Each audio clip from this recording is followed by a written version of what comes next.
A friend of mine often has his guitar on his lap while we are talking. He quietly plucks the strings and occasionally throws a chord or a short melodic comment into our conversation. He has told me how playing the guitar calms him, brings him attentiveness and focus on where he is and who he is with, connects him to God, he says. When I saw him this week for the first time since COVID, we were chatting and I asked him, what was it that gave him energy during this past difficult year?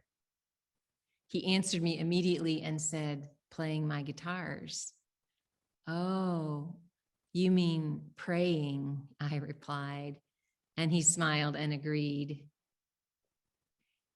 I am stirred by this connection between playing and praying. I'm curious. Perhaps both of them are often considered extraneous to real life. Perhaps some would even say useless, because the benefits are not obvious and they are not seen with the human eye. And they cannot be measured in terms of productivity, which is a common standard of how valid an activity is. Across the globe, many of the roots of the word play locate it in the visceral. For Latin, the Latin for play refers to leaping fishes and fluttering birds. The Anglo-Saxon means to move like a ship on the waves or to tremble like a flame. The Sanskrit and Germanic words for play describe the movement of wind. Play has a way of moving us.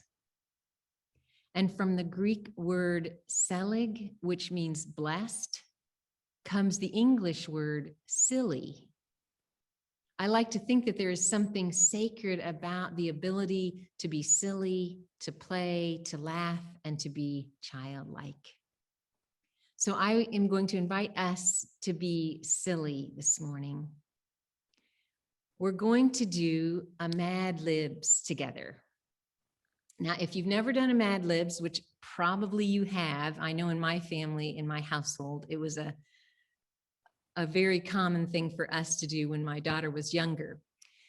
It's basically a story or a poem or something, and certain critical words are taken out, and we randomly put nouns, verbs, and adjectives and stuff in there, and then we come up with something very different. So I have got my Mad Libs here, and what I need from you guys are some nouns, some verbs, one adjective, and one place. So I'm going to ask you to put those in the chat, but if you put a noun in, put an in beside it. So I don't have to, I'm just going to grab a noun, stick it where it says noun, grab a verb.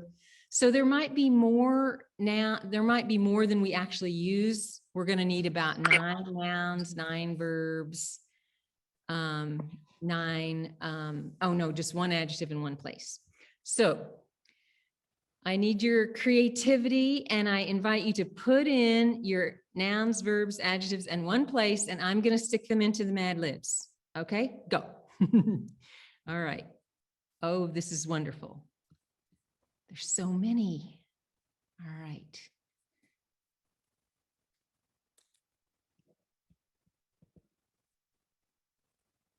Adjective. Where's my adjective?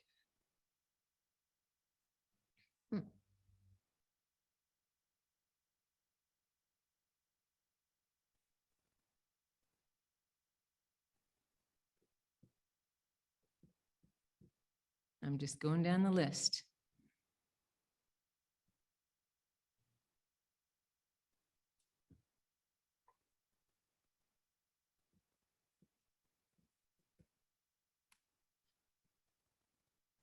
Oops, I put the wrong thing in.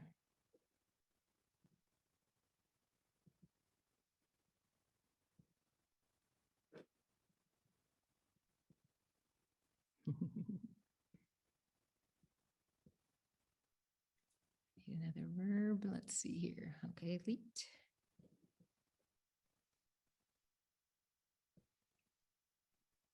Squiggle, that's a great one.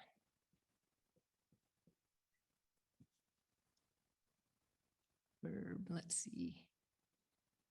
I'm not sure. I might need a few more verbs. Okay, there's smell.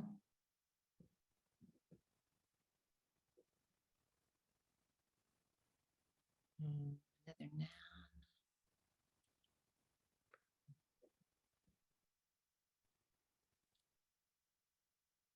Smell. Let's see. Verb, world.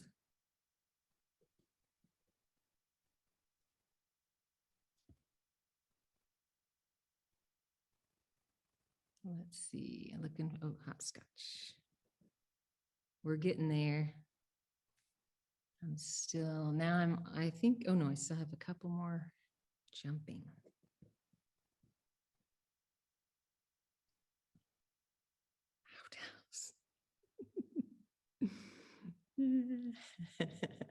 I can tell some people have done this. They got some great ones here.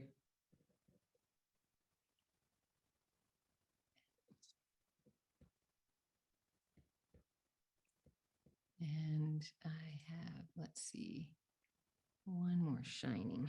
Okay. Oh, one more noun. I'm looking, you guys have got a lot of great ones in here. Okay, one more noun. Oh, you guys have got great ones in here, and I'm not able to use them all. Oh, I love the burp. Let's see. I need one more. Oh, oscillate. That's a great one too.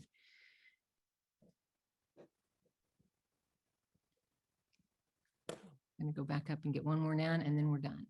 So let's see here. I know there were some nouns. Authority. Okay. Are you ready? I apologize if I didn't use your word, but those are some great words, and you guys can do some Mad Libs at home later. All right, I'm gonna hope that you enter into the listening of this with the with that word selig, silly and blessed, and remember that we are having fun, not making fun, because this is the reading. Our cheese, who art in Paris, hallowed be thy authority. Thy bird bath, swing, thy dancing, thy will be dancing on hummingbird as it is in bananas. Leaping us this day our swiggle bread, and forgive us our smells, as we rolled those who hopscotch against us, and oscillate us not into frog, but shining us from evil. For thine is the outhouse and the otter and the baseball field forever.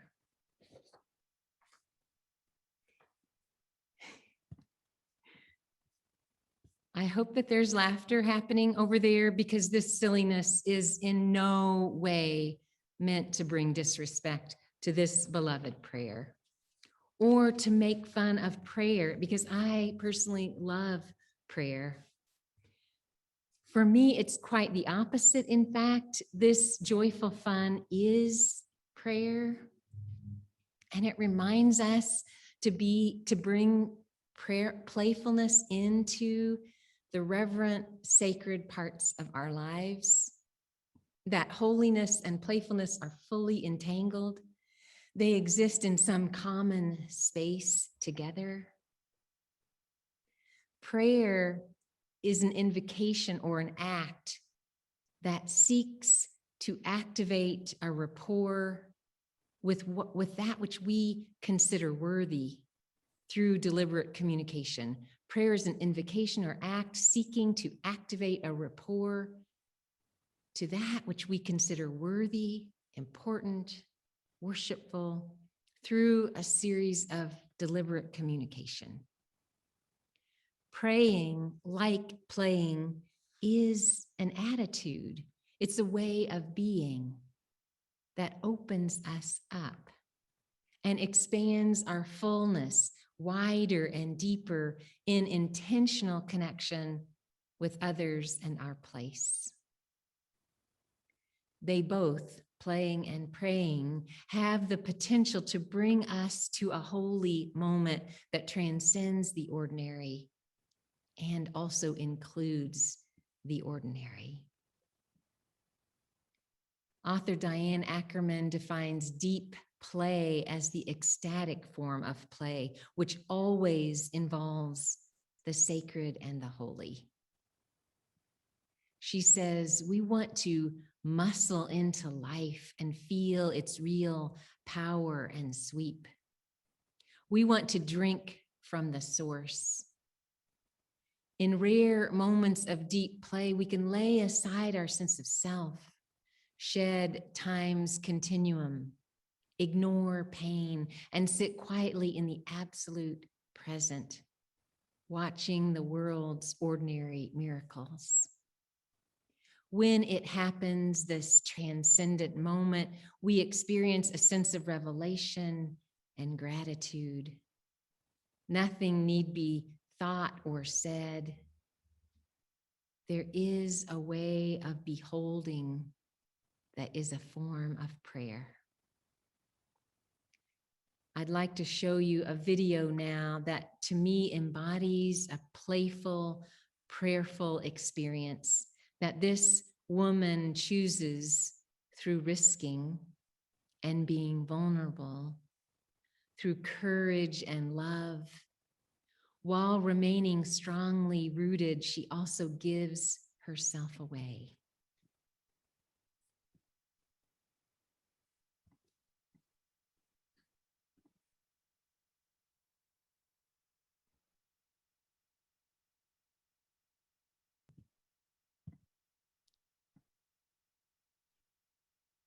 Essential Gratitude by Andrea Potis. Sometimes it just stuns you like an arrow flung from some angel's wing. Sometimes it's hastily scribbles a list in the air, black coffee, thick new books, your pillow's cool underside, the quirky family you married into. It is content with so little, really. Even the ink of your pen along the watery lines of your dime store notebook could be a swiftly moving prayer. I would like for us to create something prayerful and playful together now. I invite you to pause and bring to your mind a moment, ordinary and transcendent. Maybe it felt like play, maybe it felt like a prayer. A moment that took you out of ordinary time and connected you to the most real you. When you find that moment, feel it, and then distill it to its essence. When you are ready, I invite you to share a word, a few words, a phrase that reveals that moment in all of its holiness, all of its ordinariness, in all of its timelessness, and all of its grateful presence. I invite you to share those words in the chat. I will not be reading them aloud. You can read them as you go, but I'm going to try to create something out of it during our musical interlude after this. So please share that moment with us.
You can continue to write if you like, and we will go ahead and have a musical interlude, and you can just sit back and listen if you like, or you can write more if you feel like it.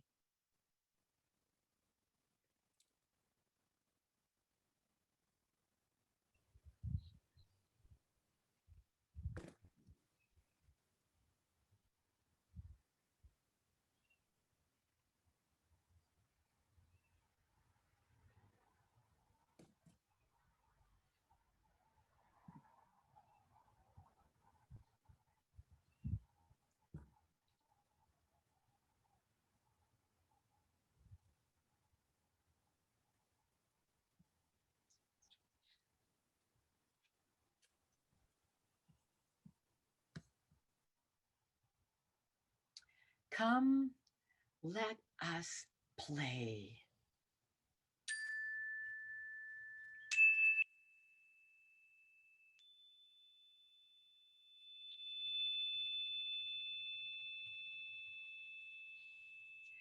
I invite you to close your eyes and follow with me now on a celebration of vibrant midsummer.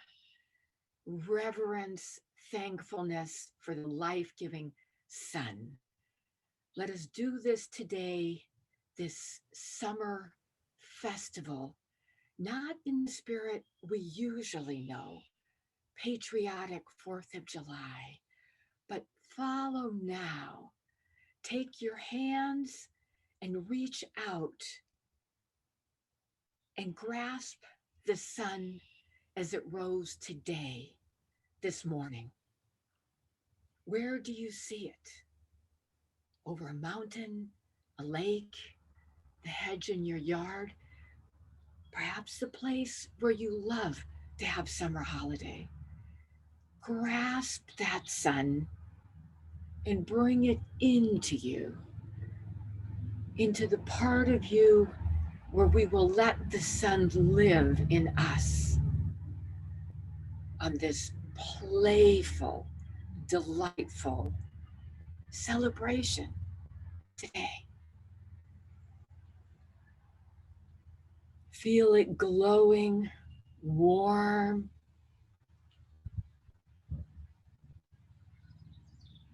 and allow a celebration of one day to unfold for you. I will guide you in my Swedish tradition, where the day starts with playful, innocent children and all young at heart, the great grandmas too, out gathering flowers. Find your meadow, hear your bird song, perhaps a dragonfly alights on your hand as you stretch it out to pick what flower. Collecting them into your basket. The basket is useful. Gather the flowers and then sit and weave a seemingly useless wreath that is filled with joy. What colors are there? What smell arises? Is there a bumblebee? Perhaps even a hornet. It's all good in the circle. And somewhere music arises. Are you playing? What instrument have you perhaps brought out to serenade others? Or are you in the dance? Are you in meadows? Are you in the town square? Who is with you as you hold hands and either play to or dance around What? For me, it's the midsummer maypole. What is it for you? How silly can it be? Do you burst into chorus, as we do, singing about three small frogs? Is it a jig? Let yourself go. Silly, playful delight. And now, the food, setting the table, decorating it with what?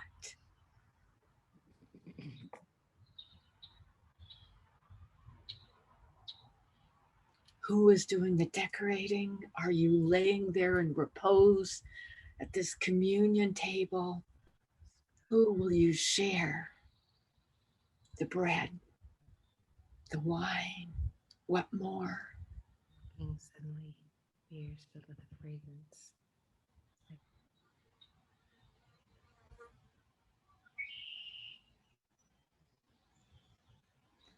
And now it's that time when there will be twilight, even on this brightest, most delightful, playful day.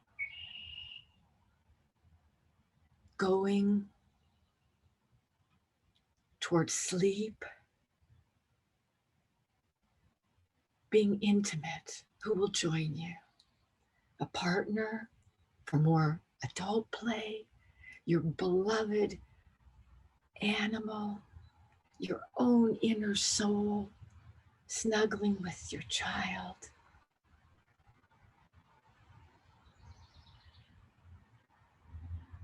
A moment closing this.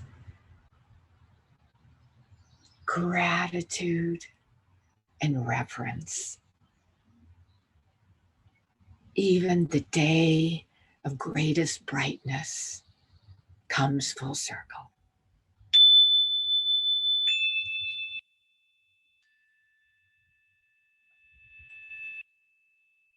So may it be.